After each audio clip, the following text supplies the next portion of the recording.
Hello and welcome to another video. Today we will react to the video from Geography Now Indonesia, and subscribe to his channel. Also subscribe to my channel if you want. It will really help me and I really like it. So let's get right into the video without further ado. Hey everybody, so if you don't know anything about Indonesia, basically all you have to know is that it's kind of like the Hawaii of the Muslim world, but it's like huge. It's like the biggest state, and with orangutans. And that's it, just no punchline. Let's just go to the intro song. It's time to learn geography now! Hey everybody, I'm your host Barbie. So as some of you know, I've been to Indonesia one time on one island for like 3 hours. I ate one dish, so basically I'm like the Indonesia expert, right? Well, if not, I'm kind of like the only guy on YouTube doing full profile videos like this, so for now, you'll just have to kind of deal with me for like the next 12 or so minutes. Woohoo! Default! A good default. I've learned quite a lot of different videos from him, so quite good, yeah. Alright, so again, if you don't know anything about Indonesia, it's basically like if the Middle East and South Asia had an incredibly colorful, loud, somewhat explosive set of babies. Like thousands of them. Okay, that doesn't really help. First of all, Indonesia is the world's largest archipelago nation, located right where the Indian Ocean meets the Pacific Ocean, on the incredibly clustered set of islands making 6 countries known commonly as Nusantara, or the Malay Archipelago.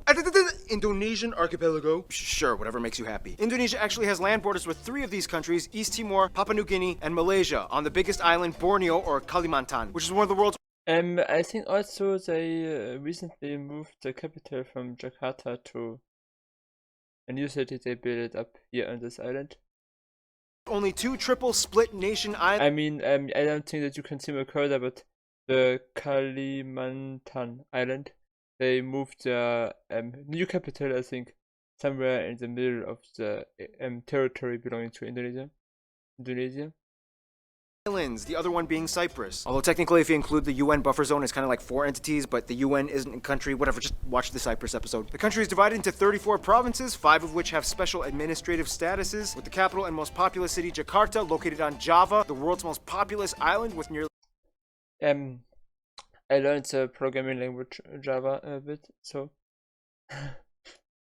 half of the entire population of Indonesia in it. The largest cities after Jakarta are Surabaya and Bandung, both located on Java Island, and Medan, located on Sumatra. Jakarta Soekarno-Hatta International, Bali's Ngurah Rai International in Denpasar, and Surabaya's Juanda International. Now here's where things get a little speculative. Today, there are still arguments claimed as to exactly how many islands Indonesia has. The National Coordinating Agency for Surveying and Mapping says Indonesia has about 13,500. The National Institute of Aeronautics and Space Agency says that it has about 18,300, whereas the sorry to interrupt again, but the video suggestion you see on the right side here from Real Life Law, where Indonesia moved their capital city.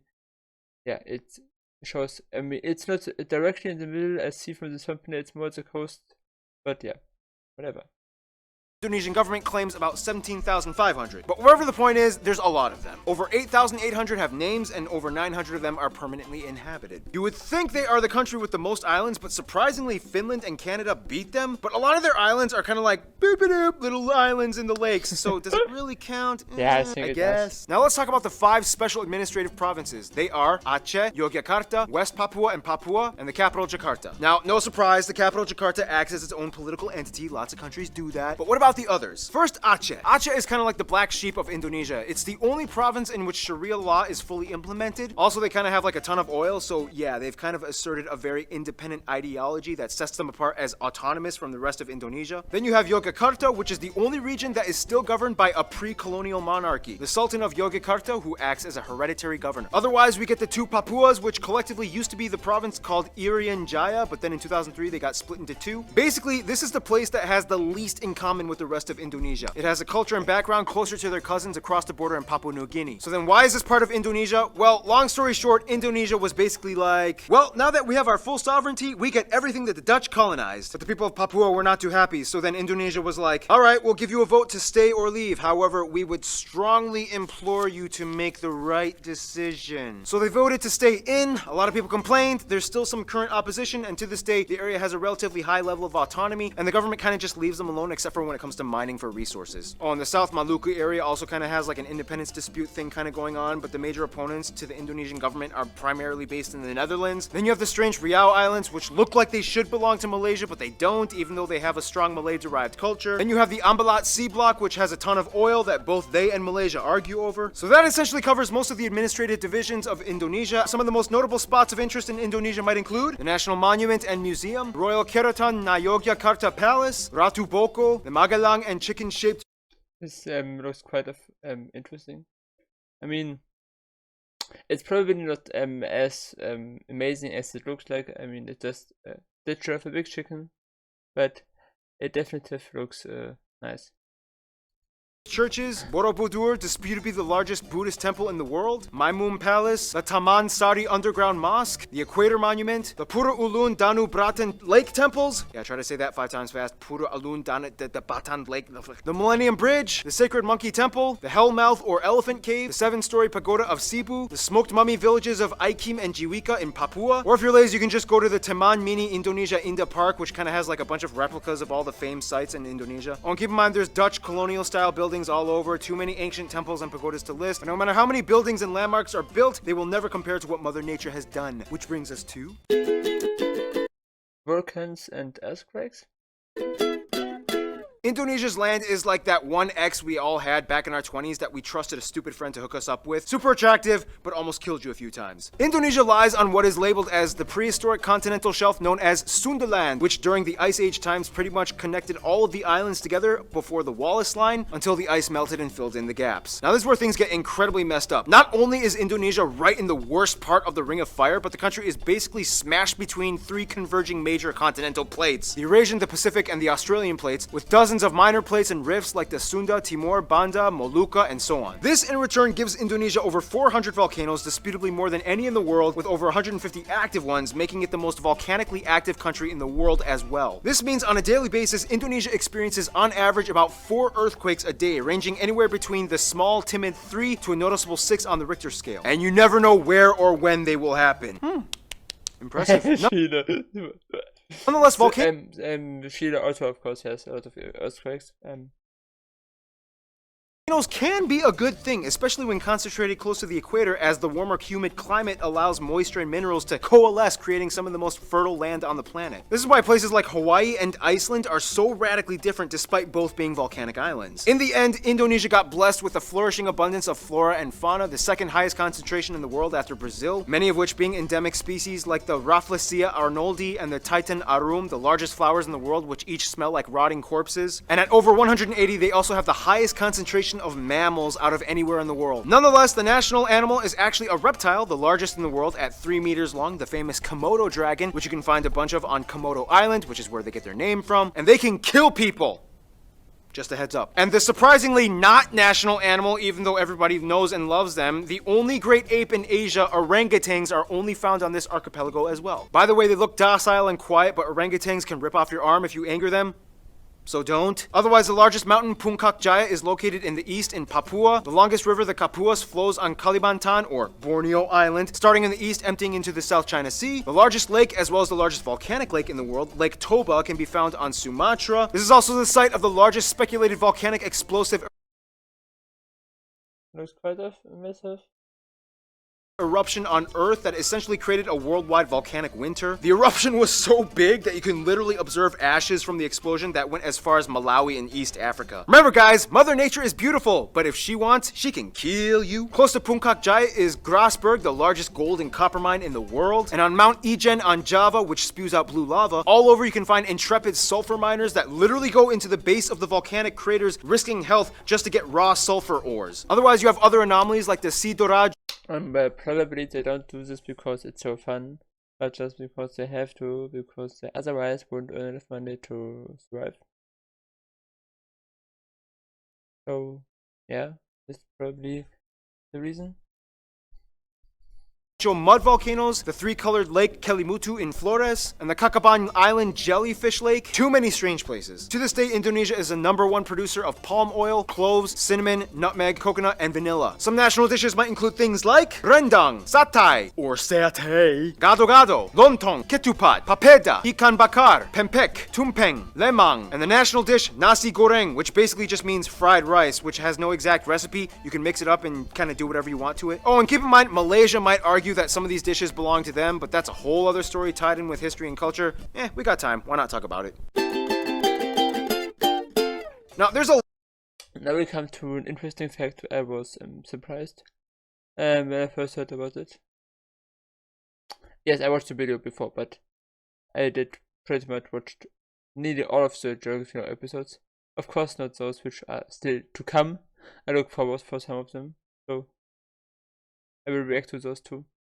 A lot of curious mysteries when it comes to Indonesia's people, like how did they become predominantly Muslim, or what's the whole deal with them in Malaysia, or wait, this guy is considered an Indonesian? What? First of all, the country has about 263 million people, making it the 4th most populous country in the world, with the largest population of Muslims as well. Now here's the thing, in a sense, yes, 95% of the population is considered native Indonesian, but that's an incredibly broad term considering that Indonesia has about 300 different ethno-linguistic groups split up across all the island regions of the country. If you look at a map with the actual ethnic group breakdown, it kind of looks something like this. Nonetheless, the two largest parent ethnic groups are the Javanese that make up about 40%, the Sundanese that make up about 15%. Otherwise, the rest of the population is primarily made up of smaller groups and tribes that have only around 2 to 3% each, like the Batak, the Sulawesi, the Balinese, Minangkabau, Betawi, Papuan, Dayak, and so on. Finally, about 5% are non-indigenous Indonesians like Chinese, Arabs, Indians, and even a few Europeans. They also use the Indonesian rupiah as their currency, they use the Type-C plug outlet, and they drive on the left side of the road. And here's where things get a little confusing. Culture and language. The one thing that kind of unites all Indonesians is that they share the national language Bahasa Indonesia, which means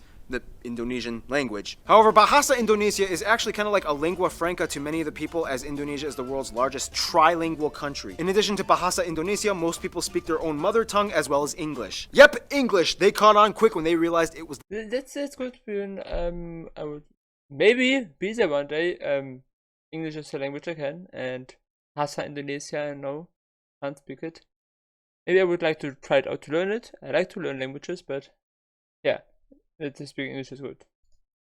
The money language. The funny thing is, even though the Javanese make up the largest people group, the Javanese language is not an official language. Technically, it could have been, but then that would have favored one people group over all the others, which would have caused tension, so they kind of had to choose like a neutral default. Plus, Javanese is like really hard to learn, and the original writing system, although very beautiful, is incredibly difficult to write. Nonetheless, at nearly 100 million speakers, this makes Javanese the largest non-official minority language in the world. And that's why the Bahasa Indonesia language is so strange. It's not even technically indigenous to Indonesia, but more Malay derived. To this day, people who speak Bahasa Indonesia can understand somewhere around 60 to 70% of what their neighbors are saying in Malaysia. The biggest difference though would be the loan words, as Indonesia took quite a bit of influence from the Dutch back in colonial times. For example, kantor versus kantor, doctor versus dokter, mantel, mantel, oma, opa, wortel, wortel. Speaking of the Dutch, quick history lesson. Hindu kingdoms, Buddhist kingdoms, Islamic kingdoms. The Portuguese come in quickly, but then the Dutch flock in. Japan comes in for a couple of years and decimates a huge chunk of the population. Independence, Republic, the Suharto years. Controversial incidents and fights with ethnic Chinese, Timorese, and Papuan peoples. Suharto falls, Reformation period begins, and here we are today. In Indonesia, all citizens are required to register under one of 6 recognized religion categories: Islam, Protestant, Catholic, Hindu, Buddhist, and Confucianism. If you don't identify with either, then sorry. Prior to Islam entering around the 13th century, Indonesia was actually primarily Hindu and Buddhist. It's disputed on how exactly Indonesia became prevalently Muslim. Some people will say that it's because of the Arab traders that came by in the early 1st millennium. Others will say that maybe it had to do with the Malacca Sultanate conquest that fought against the Hindu and Buddhist kingdoms. And the truth is, both might be right. Inevitably, Bali became like the last sort of haven for whatever Hindus were left. The eastern Nusa Tenggara region and the Papuas remained predominantly Christian, as the Dutch and Portuguese shared the gospel. Islamic culture in Indonesia is a little different from what it looks like in the Middle East. For one, most mosques don't have the typical dome structure, and actually many of them resemble Hindu temples, like the Demak Great Mosque. When a family member dies, their relatives might often come together and pray for a whole week, and then again on the 40th day, and then on the year anniversary, and then on the 500th day, and so on. Also, the night before Eid al-Fitr, the youth might gather and go around neighborhoods reciting the takbir. Those are some things you don't really typically find in the Middle East. Clothing modesty customs are pretty loose. Not all Muslim women wear hijabs, however the ones that do might also complement it with Western clothing. clothing, like branded t-shirts with skin-tight sleeves and jeans. When I was in Indonesia, I saw a hijab-wearing woman with short sleeves and capri pants exposing her calves. I was like,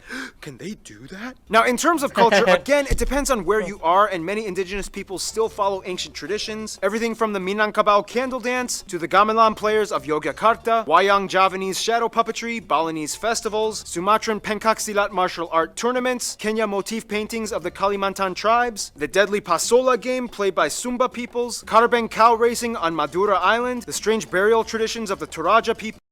It sounds quite intense what kind of sports I sometimes do.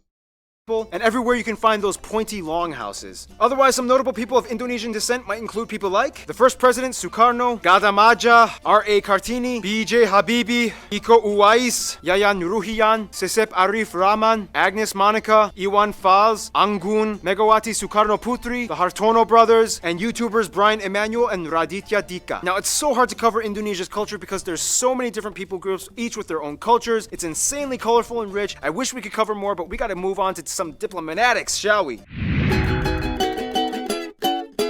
Okay, so Indonesia is basically like the kingpin of Southeast Asia with the largest population and economy, as well as being a member of the G20. Therefore, they know how to manage relations. First of all, the rest of the Muslim nations in the Middle East generally get along with Indonesia as they see them as kind of like their strange Asian cousins. Indonesians make up the largest group of pilgrims for the Hajj in Mecca. However, there has been some controversy with Saudi Arabia in regards to migrant worker abuse and death sentences. Since then, Indonesia dramatically decreased its expat programs. The US, the Netherlands, and Australia are kind of like their biggest non-Asian supporters. In addition to trade and business, the US played a huge role in Indonesia's independence, and they worked closely during Cold War times. The Netherlands still holds close ties to Indonesia despite post-colonial bitterness. Plus, tons of Indonesians live in the Netherlands. To this day, they have the second largest population of Indonesians outside of Indonesia after Malaysia at nearly 2 million. Australia gives some of the most aid to Indonesia, especially after catastrophe incidents, and even though there are some controversies involving immigration and attacks on Australians abroad, they still share close ties generally. Now, Indonesia and Malaysia are kind of like the Colombia and Venezuela of Southeast Asia. They're like the twins separated at birth and have a strange love-hate relationship. Malays accuse Indonesians of stealing their culture and language. Indonesians accuse them of not being grateful for all their help during war times. But when they actually meet up as people, it's like they're totally brothers. Nonetheless, most Indonesians I talk to have said Japan is probably their best friend, which is funny because Japan kind of really messed things up during World War II. Nonetheless, they've moved on, and today Japan makes up the largest export partner. Tourists flock in year-round, and the two have been building each other up for over half a century. In conclusion, Indonesia's people are very much like their islands, numerous with lush, colorful, strange diversity. Sometimes a cyclone, earthquake, or volcano of controversy erupts, but at the end of the day, they still flourish together as one. Stay tuned, Iran is coming up next.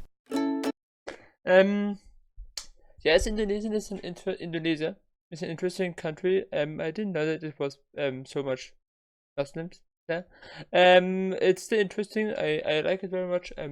Or also maybe like to visit it someday. I mean, who knows? Let's find out. See you next time.